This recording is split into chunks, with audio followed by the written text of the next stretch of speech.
Hi பசங்களா, எல்லாரும் என்ன பண்ணிட்டு இருக்கீங்க? பசங்களா, இன்னைக்கு அந்த ராமர் சிலைக்கு அந்த சக்திமான் சேர்ந்து அந்த ராமர் சிலைக்கு வசியம் வச்சுட்டாங்க. அந்த ராமர் சிலை சக்திமான் சொல்லப்படிதான் கேட்டாங்க. இதனால ஐயப்பாவுக்கும் ராமர் சிலைக்கும் சட்டை வந்துருச்சு. என்ன நடந்துச்சுன்னு பாக்கலாமா? கோயம்புத்தூர் பக்கத்துல இருக்கிற வேடப்பட்டிங்கிற கிராமத்துல ராம பூஜை எல்லாம் முடிச்சுட்டு எல்லாரும் பேசிக்கிட்டு இருந்தாங்க. பூஜை எல்லாம் முடிச்சுட்டு அமைதியா இருந்தாங்க. அந்த நேரத்துல தான் அந்த ராமர் சிலையில ஏதோ ஒரு சத்தம் கேட்டுச்சு. என்ன சத்தம் இது? என்ன சத்தம்? ராமர் சிலையில இருந்து ஏதோ சத்தம் கேக்குது. என்னாச்சுன்னு தெரியல. சிலைக்குள்ள இருந்து சத்தம் வருது. சிவபெருமானே, என்ன சத்தம் இது? ஆமா, எனக்கு என்னன்னு தெரியல. எல்லாரும் ஒரு நிமிஷம் அமைதியா இருங்க. என்ன சத்தம்னு வாட்ச் பண்ணி பார்க்கலாம். அந்த ராமர் சிலை கடக்க முடக்கணும் ஆட ஆரம்பிச்சிருச்சு.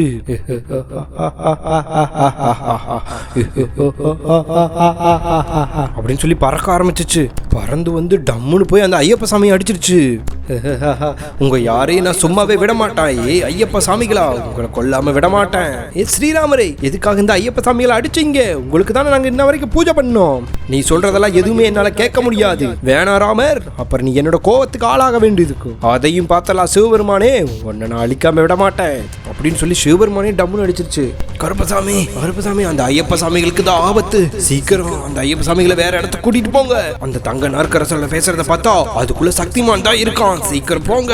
சரிங்க சிவபெருமானே, நீங்க ஒண்ணு கவலைப்படாதீங்க, நான் இப்பவே தூக்கிட்டு போறேன். இதெல்லாம் கேள்விப்பட்ட ஹனுமானும் வந்து சேர்ந்தாரு. கருப்பசாமி, நான் ஐயப்ப சாமிகளை கூட்டிட்டு போறேன். அடிப்பட்டவங்களுக்கு போய் நீங்க முதல்ல வைத்தியம் கூட்டிட்டு போங்க. ஹனுமான் போய் அந்த அடிப்பட்ட ஐயப்ப சாமிகளை தூக்கிக்கிட்டாரு. ஹனுமான், இவங்களை பாதுகாப்பான இடம்னா அந்த 3 மலை கிழிஞ்சல் தான் இருக்கு. அங்க கூட்டிட்டு போங்க. அவங்கள அங்கதான் எந்த சக்தினாலும் முன்னாடி வந்து அட்டாக் பண்ண முடியாது. சரி கருப்பசாமி, நான் அங்கேயே தூக்கிட்டு போறேன். நீங்க அத்தி மரத்தை கூட்டிட்டு பண்ணி அவங்கள பொழைக்க வைங்க சீக்கிரம். நிச்சயமா அந்த ஐயப்ப சாமிகளுக்கு ஆபத்து ஏற்படுத்ததான் அந்த தங்க நாற்கரசல துடிச்சுக்கிட்டு இருக்கு. சீக்கிரம் காப்பாத்தி ஆகணும், போங்க. அடிப்பட்டவங்களை கருப்பசாமி தூக்கிக்கிட்டாரு. மீதி இருக்கிறவங்கள ஹனுமான் கூட்டிட்டு போனாரு. சிவபெருமானே, உங்களுக்கு இந்த நிலைமையா? சிவபெருமான குணப்படுத்தணும்னா அந்த பட்டாசு பூதம் தான் வரணும். பட்டாசு பூதமே வா. பட்டாசு பூதம் வந்து சேர்ந்துச்சு. சிவபெருமானுக்கு இந்த நிலைமை ஆகணும். எனக்கு ஏற்கனவே ஒரு உள்ளுணர்வு தோணுச்சு. இவங்களை குணப்படுத்தணும்னா அந்த பென்சில் பாக்ஸ் சக்தி தான் வரணும். பென்சில் பாக்ஸே வா. அந்த பென்சில் பாக்ஸ் எல்லாம் வந்து சிவபெருமானை சுத்தி உட்காந்துச்சு. சிவபெருமானே அந்த பென்சில் பாக்ஸ்குள்ள இருந்தாரு. அந்த சக்தி எல்லாம் சேர்ந்து சிவபெருமானை பழக்க வச்சுச்சு. ஒரு வழியா சிவபெருமான் எந்திரிச்சாரு. சீக்கிரமா ஸ்ரீராமர் சிலையை கட்டுப்படுத்தணும், இல்லைன்னா நம்ம ஊருக்கே பெரிய அழி வந்துடும். அந்த அகோர சக்தி அந்த ஸ்ரீராமர் சிலைக்குள்ள பூந்திருக்கு. சிவபெருமானே, கருப்பசாமி தான் அந்த அடிப்பட்ட சாமிகளை கூட்டிட்டு அத்திமர காட்டுக்குள்ள போயிருக்காங்க. ஹனுமான் மீதி சாமியில கூட்டிட்டு வேர்க்கமலை காட்டுக்கு போயிருக்காரு. நான் போய் அந்த ஸ்ரீராமர் சிலை எங்க இருக்குன்னு கண்டுபிடிக்கிறேன். சரிங்க சிவபெருமானே, போயிட்டு வாங்க, நான் பாத்துக்கிறேன். அப்பதான் பூசாரி அம்மா வேகமா ஓடி வந்து ஒரு உண்மையை சொன்னாங்க. சிவபெருமானே, சிவபெருமானே, நான் சோழி போட்டு பார்த்ததுல ஒரு விஷயம் தெரிஞ்சிருக்கு. அது என்னன்னா, அந்த ஸ்ரீராமன் சிலையை கட்டுப்படுத்தணும்னா அதை எப்படி உருவாக்குனீங்களோ அது வழியா தான் கட்டுப்படுத்த முடியும். நீங்க ஏற்கனவே செந்நூல் பட்டையை படிச்சு பார்த்து அது வழியா தானே உருவாக்குனீங்க. அந்த செந்நூல் பட்டையில தான் அந்த ஸ்ரீராமன் சிலையை கட்டுப்படுத்துறதுக்கான எல்லா மந்திரமும் இருக்கும். அப்படியா பூசாரி அம்மா? நான் உடனே போறேன். அப்பதான் அந்த பூசாரி அம்மா அந்த சக்தியை கட்டுப்படுத்துறதுக்கான ஒரு ராக்கெட் சக்தியை கொண்டாந்தாங்க. இந்த ராக்கெட் சக்தி உங்களுக்கு பயன்படும். சீக்கிரம் அந்த ஸ்ரீராமன் சிலை இருக்க இடத்துக்கு போங்க. சரிங்க பூசாரி அம்மா, நான் உடனே கிளம்புறேன் அப்படின்னு சொல்லிட்டு அந்த பஞ்சாயினா அங்க இருந்து கிளம்பினாரு. மறுபுறம் அந்த சாமிகள் எல்லாம் கூப்பிட்டு அந்த காட்டுக்குள்ள ஹனுமான் வந்து சேர்ந்தாரு. சாமிகளா, இதுதான் உங்களுக்கான பாதுகாப்பான இடம். இதுக்குள்ள போய் ஒளிஞ்சுக்குங்க. ஆளுக்கு ஒரு மரத்துக்கு பின்னாடி ஒளிஞ்சுக்குங்க. இதுக்கு நேரடியா எந்த சக்தினாலும் உள்ள வந்து அட்டாக் பண்ண முடியாது. ஹனுமான் பின்னாடியே ஒவ்வொருத்தரா எல்லாருமே நின்றுட்டு இருந்தாங்க. எல்லாரும் கவனமா கேட்டுக்கோங்க. இந்த அத்திமரத் கொடியை காண்டி யாருமே ஒரு அடி கூட முன்னாடி எடுத்து வச்சிடாதீங்க. அப்படி எடுத்து வச்சீங்கன்னா ஆபத்து உங்களுக்கு தான். இன்னொரு புறம் கருப்பசாமி அந்த அடிப்பட்ட சாமியில கூட்டிட்டு வந்து பொழைக்க வைக்கிறதுக்காக ரெடி பண்ணிட்டு இருந்தாரு. இதுக்கான மருந்து அந்த பச்சை மலை சாறுதான். கடம்பா வாடா, சொல்லுங்க கருப்பசாமி, உங்களுக்கு என்ன வேணும்? ஸ்ரீராமர் சிலை இந்த சாமிகளை அடிச்சிருச்சு. இதுக்கான பச்சை மலை சாறு தான் வேணும். போய் எடுத்துட்டு வா. அந்த பச்சை மலை சாறு அவ்வளவு சீக்கிரம் கிடைக்காது. இருந்தாலும் என் நண்பர்கள் எல்லாம் வர சொல்லி நான் முயற்சி பண்ணி பாக்குறேன். சீக்கிரம் எப்படியாவது எடுத்துக்கொண்டு அந்த குடு கடம்பா. சரி கருப்பசாமி, நான் முயற்சி பண்றேன். உடனே கிளம்புறேன். அந்த கடம்பை போய் ரொம்ப தூரம் தலைவனி எங்கேயுமே கிடைக்கல. அதுக்காக தன் நண்பர்களை வர சொன்னான். காட்டுக்குள்ள இருந்து எல்லா மிருகங்களும் கடம்பனை தேடி வந்துச்சு. ஃபர்ஸ்ட் அந்த ஒட்டகம் வந்துச்சு. என்னாச்சு நண்பா, உனக்கு என்ன வேணும்? அப்புறம் பின்னாடியே ஒரு கழுதை வந்து சேர்ந்து, நண்பர்களே, உடனடியா எனக்கு பத்தமான சாறு வேணும். யாராவது போய் எப்படியாவது எங்க இருந்தாலும் கொண்டு வாங்க. ஓகே நண்பா, உனக்காக நான் இது கூட செய்ய மாட்டேமா? நான் உடனே போறேன். எனக்கு தெரியும் இந்த பத்தமான சாறு எங்க இருக்குன்னு அப்படின்னு சொல்லி அந்த கழுதை போய் அந்த பத்தமலை இலையை கண்டுபிடிச்சிருச்சு. அந்த இலையை பிடுங்கிட்டு கொண்டாந்து கடம்பன்ட்ட கொடுத்துச்சு. கடம்பா, இந்த அந்த பத்தமான இலையை எப்படியாவது கஷ்டப்பட்டு பொரிச்சுட்டேன். இந்த கொண்டுட்டு போ. ரொம்ப நன்றி நண்பா, உன்னோட உதவி ரொம்ப பெருசு. நான் உடனே கிளம்புறேன். கடம்பா அதை வாங்கிட்டு வேக வேகமா அந்த சாமி இருக்கிற இடத்துக்கு போனானு. இதெல்லாம் காட்டுக்குள்ள இருந்து அந்த ஸ்ரீராமர் சிலை பார்த்துக்கிட்டே இருந்துச்சு. ஏய் ஸ்ரீராமர் சிலை, நாங்க சொல்றதெல்லாம் அப்படியே செய்யணும்ல. போய் உடனே அந்த கடம்பனை அடிச்சு தள்ளு. அவன் இன்னைக்கு எப்படி அந்த சாமியை குணப்படுத்துறான்னு பார்க்கலாம். நீங்க சொல்றத நான் அப்படியே செய்யறேன் அப்படின்னு சொல்லிட்டு அந்த சிலை அங்கிருந்து கிளம்பிச்சு. அந்த 10 மேல இலைய கொண்டாந்து அந்த சாமிகள் வாயில பிழிஞ்சு விடும் போது டம்முன்னு அந்த சிலை வந்து கடம்பை மேல அடிச்சிருச்சு. பச்சை மேல சாரா கொடுக்குற இந்த சாமிகள் யாரையுமே பழைக்க வைக்க கூடாது, உங்க யாருக்கு எந்த சாரும் கொடுக்க கூடாது அப்படின்னு சொல்லிட்டு அது கிளம்பிருச்சு. கடம்பா கடம்பா உனக்கு என்னாச்சு? ஓ, காப்பாத்த வந்த கடம்பனையே அடிச்சிருச்சு.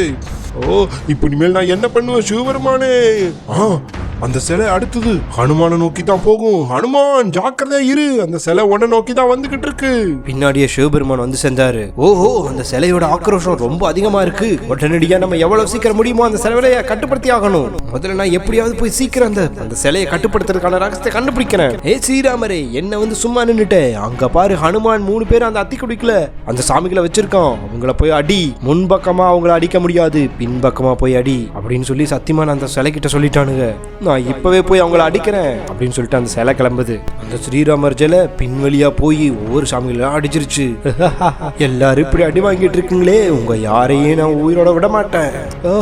இப்படி சபரிமலைக்கு மாலை போட்டதுக்காக எங்களை அடிக்கிறாங்களே, ஐயப்பா சபரிமலை ஐயப்பா எங்களை காப்பாத்து அப்படின்னு சொல்லி அந்த ஐயப்பனை நோக்கி வேண்டிட்டாங்க. இப்போ அந்த ஐயப்பனே வரப்போறாரு. மறுபுறம் சிவபெருமான் அந்த பட்டகத்தை தேடி தொலைவிட்டு இருந்தாரு. சென்னூர் பட்டகம் இங்க தானே இருந்துச்சு.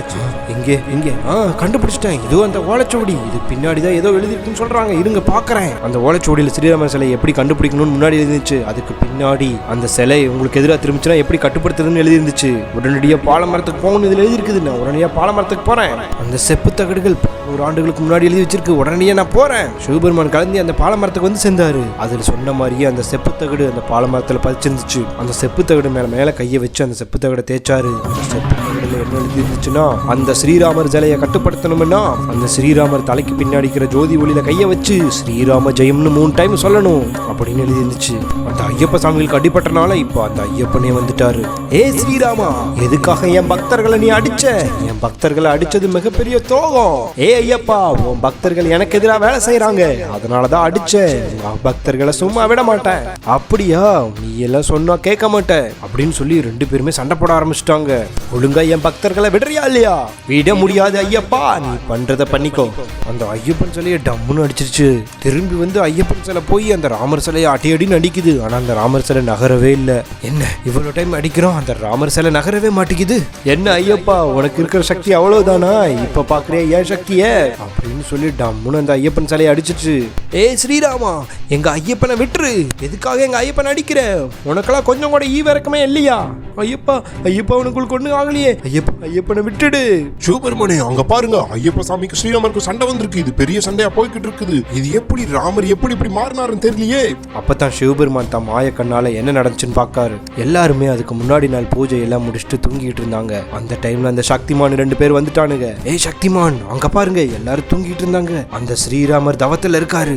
இப்ப போய் பின்னாடி கோதி வெளியில கை வச்சா அவர் நம்ம சொல்படி கேட்பாரு. அவர் முழுசா நம்ம கட்டுப்படுத்திடலாம், வா போலாம் அப்படின்னு சொல்லி பின்னாடி போய் ஸ்ரீராமரோட ஜோதி ஒளியில கைய வச்சிட்டாங்க. அதுக்கப்புறம் அந்த ஸ்ரீராமர் சிலை முழுசா அந்த சக்திமானோட கண்ட்ரோல்ல வந்துருச்சு. இதனாலதான் அந்த ஸ்ரீராமர் சிலை அந்த சக்திமானோட பேச்சை கேட்டுட்டு இருக்குது. அதை கண்ட்ரோல் பண்றதுக்கான வழியை நான் கண்டுபிடிச்சிட்டேன். அந்த ஸ்ரீராமர் ஜோதி ஒளியில கைய வச்சு ஸ்ரீராமர் ஜெயம்னு 3 டைம் சொல்லணும். நான் உடனடியா போறேன். அந்த ஸ்ரீராமர் ஜோதி ஒளியில பின்னாடி கைய வைக்க போகும்போது அந்த ஸ்ரீராமர் சிலை பாத்துருச்சு.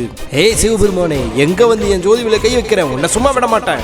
அந்த சிவபெருமானும் அந்த ஸ்ரீராமன் சிலையும் சண்டை போட்டுக்கிட்டாங்க. ஏய் ஸ்ரீராமா விட்டு, ஏய் உன்னை அழிக்காம விட மாட்டேன். கருப்பசாமி இங்க பாருங்க, ராக்கெட் சக்தி அந்த பூசாரி அம்மா கொடுத்தாங்க. இதை வச்சு அந்த ஸ்ரீராமர் சிலை எப்படியாவது அழிங்க. அந்த ஸ்ரீராமர் சிலை வானத்தை நோக்கி போகுது. அப்படியே திரும்பி வந்து சிவபெருமான அழிக்க போகுது. அதை திரும்பி வரதுக்குள்ள இதை பத்த வைக்கணும். இதை கேள்விப்பட்ட அவங்க பட்டாசு பூதம் வந்தாங்க. அந்த பட்டாசு பூதம் வந்து அந்த ராக்கெட்டை பத்த வச்சிருச்சு. சிவபெருமான் அழிக்க அந்த ஸ்ரீராமர் சிலை மேல இருந்து கீழே வந்துகிட்டே இருக்கு. அதை அழிக்க விடாம டம்முன்னு போய் அந்த ராக்கெட் சக்தி டம்முன்னு அடிச்சிருச்சு. கருப்பசாமி வந்து ஜோதியில கைய வைங்க. கருப்பசாமி வந்து ஜோதியில கைய வச்சாங்க. ஸ்ரீராம ஜெயராம ஜெய ஜெய ராமா. வேண்டா வேண்டா. ஒரு வழியாக அந்த ஸ்ரீராமருக்கு பிடிச்சிருந்த அந்த சாபம் தீர்ந்துருச்சு. ஒரு வழியா ஸ்ரீராமரா அந்த சிலை எந்திரிச்சிச்சு. எல்லாரும் என்ன மன்னிச்சிருங்க, அந்த சக்திமானோட பிடியில் இது வரைக்கும் இருந்தேன். இப்பவே போய் அந்த சக்திமானை அழிக்கிறேன். சக்திமான் அங்க பாரு, அந்த ஸ்ரீராமர் சிலையை அவனுக்கு கட்டுப்படுத்திட்டானுங்க, வா ஓடலாம். பின்னாடியே போய் அந்த ஸ்ரீராமர் சிலையை அந்த சக்திமான டம்னு அடிச்சிருச்சு. குழந்தைகளா, இந்த வீடியோ உங்களுக்கு பிடிச்சிருந்துச்சுன்னா உங்க ஃப்ரெண்ட்ஸ் அண்ட் ஃபேமிலிக்கு ஷேர் அண்ட் சப்ஸ்கிரைப் பண்ணுங்க. பாய்.